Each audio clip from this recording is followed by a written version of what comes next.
ABVP, বনাম SFI, বনাম police, বনাম ধস্তাধস্তি, টিম এবং যাদবপুরের যে এমব্লেমটা ছিল গেটে লাগানো বিশ্ববিদ্যালয়, সেটা আবার খুলে নেওয়া হলো কেন?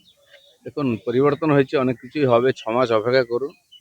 একটু উঠা পটা উল্টা পাল্টা, তো এটা ঠিক যে দাদাগিরি, দেশবিরোধী ক্রিয়াকলাপ এটা চলতে দেওয়া যাবে না কোথাও। যাদবপুরে একাধিকবার দেশবিরোধী স্লোগান উঠেছে, যাদবপুরে পাকিস্তানের পক্ষে স্লোগান উঠেছে, দেওয়াল লিখন ছিল পাকিস্তানের পক্ষে। সেই যাদবপুরে কালকে সর্বরী মুখোপাধ্যায় ডাক দিয়েছেন যে কোনো বিদেশি শক্তির হাত যাদবপুরে শক্ত করতে দেওয়া যাবে না। যখনই এরকম কিছু হয়েছে বাকিরা প্রতিবাদও করে না। টিএমসি এদেরকে পুষে রেখেছিল, দেশ বিরোধীদেরকে। আমাদের লোকেরা ওখানে সার্জিক্যাল স্ট্রাইক করেছিল। আমি বলেছিলাম এগুলো চলবে না, বন্ধ করুন, এবং সেদিন আমরা করেছিলাম। এসএফআই এর অফিস টফিস ভেঙে দেওয়া হয়েছিল। আবার যদি ওখানে এরকম দেশ বিরোধী গতিবিধি বা স্লোগান উঠে, একই ঘটনা ঘটবে, আবার সার্জিক্যাল স্ট্রাইক হবে। অভিষেক বন্দ্যোপাধ্যায়ের ব্যাংক অ্যাকাউন্ট নিয়ে টালবাহানা চলছেই, অ্যাকাউন্ট ঠিক হবে কি হবে না এখনো বেশ পাওয়া যায়। আদালত তো চলছে, যে ব্যাপারটা সেটা নিয়ে না বলেই ভালো। আদালত দেখছেন সব খতিয়ে। চলো, কোনো প্রশ্ন নাই, সব প্রশ্নের উত্তর হয়ে যাবে কদিন পরে। হ্যাঁ দাদা, দেবকে নিয়ে 30% কাটমানির পোস্টার গোটা হাঁটাল ছেয়ে গেছে, এই ব্যাপারে কি বলবেন? আমার জানা নেই, আমি গিয়ে খোঁজ নেবো, যেহেতু আমার জেলা।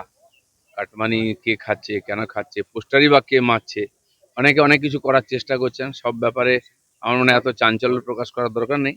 আর বাকি এ ধরনের কমপ্লেন এলে পুলিশকে জানানোর দরকার। পোস্টার দিয়ে কিছু হয় না, হয়তো রাজনৈতিক চাঞ্চল্য হয়, খবর হয়, কিন্তু সমাধান কিছু হয় না। জাকির হোসেনের ভাই গ্রেপ্তার, পাক গুপ্তচর সন্দেহে একাধিক তথ্য পাচারে জড়িত বলে দাবি এসটিএফ এর। কয়লা বালির পাথরের পরে এবার দেখুন, এই ধরনের দেশ বিরোধী গতিবিধির যে ক্রিয়াকলাপ পশ্চিমবাংলায় কেন্দ্র করে বহু বছর চলেছে, এখনো চলছে। আমরা সেটাকে সমাধানের চেষ্টা করছি। অন্যান্য রাজ্যে শেষের দিকে চলে এসছে, কিন্তু এই যে বিরোধীরা যে ধরনের আন্দোলন করে, এদের মনোবল বাড়াবার চেষ্টা করছে। কিন্তু আমাদের সরকার, রাজ্য সরকার, কেন্দ্র সরকার দুটোই এই ধরনের বিদেশি এজেন্টদের এখানে যে বাড়বাড়ান্ত, এটা কিছুতেই সহ্য করবে না। অমিত শাহ এসেছেন আজকে, তিনি বৈঠক করবেন সীমান্ত নিয়ে। বিশেষ চিন্তিত যে এ রাজ্যের সীমান্তে এতদিন যে কাজ হয়নি।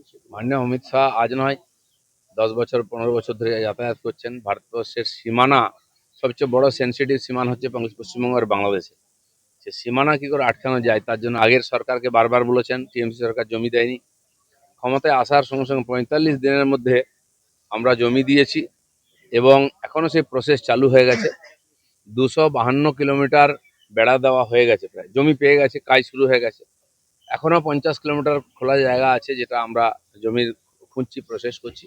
এছাড়া কিছু জলা বা নদী আছে, সেটা বাদ দিয়ে প্রায় পুরোটাই পশ্চিমবঙ্গ বাংলাদেশ বর্ডার সিল হয়ে যাচ্ছে।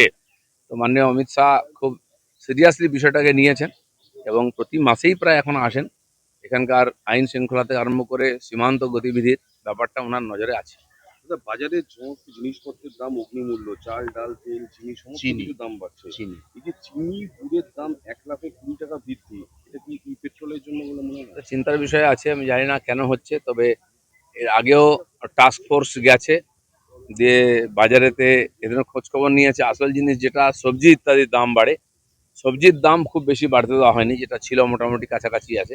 কিন্তু এই ধরনের কিছু বিশেষ বিশেষ ব্যাপার, যেমন পেঁয়াজের দাম হুট করে বেড়ে যায়, চিনির দাম, এগুলো সিন্ডিকেট চলে। এটা খোলা মার্কেটে সবাই ব্যবহার করতে পারে না, কিছু লোকের হাতে থাকে। আর সেই জন্য এটার খোঁজ খবর নেওয়া উচিত, কারণ চিনি তো এখানে তৈরি হয় না, বাইরে থেকে আসে। এর পেছনে কারণ কি, অনেক ধরনের চক্রান্ত চলছে।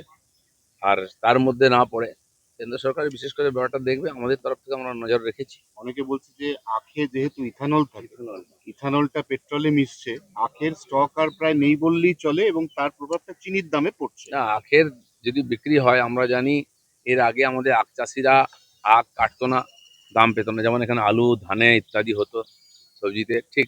তারপরে সেই আখ নিয়ে গিয়ে নিয়ে যেত, লাইন করে দাঁড়িয়ে থাকতো, বিক্রি নিত না মিল। হওয়ার পরেও লক্ষ লক্ষ লিটার আখের রস ফেলে দিতে হয়েছে, তখন মার্কেটের অবস্থা এমন ছিল। আজ আখ বিক্রি হচ্ছে, আখ চাষিরা পয়সা পাচ্ছেন, কিন্তু তার জন্য লিমিটেশন আছে। আলাদা করে ইথানলের প্ল্যান্ট তৈরি হচ্ছে বিহার ইউপিতে, তার জন্য চাষ হচ্ছে আলাদা। আমার মনে হয় না এখান থেকে ক্রাইসিস হবে, এত বাড়ার কোনো কারণ নেই। পাট কোনোদিন সহায়ক মূল্য পেত না, এবারে কেন্দ্র সহায়ক মূল্য দিচ্ছে 600 টাকার নিচে কুইন্টাল, বিক্রি হচ্ছে 800 টাকা। তো চাষিদের পক্ষে লাভ হয়েছে এটা, কিন্তু কালোবাজারি করে সাধারণ মানুষের মধ্যে ক্রাইসিস তৈরি করাটা এটা অনুমতি দেওয়া যায় না। শেখ রতনের রিপোর্ট, পিবি নিউজ।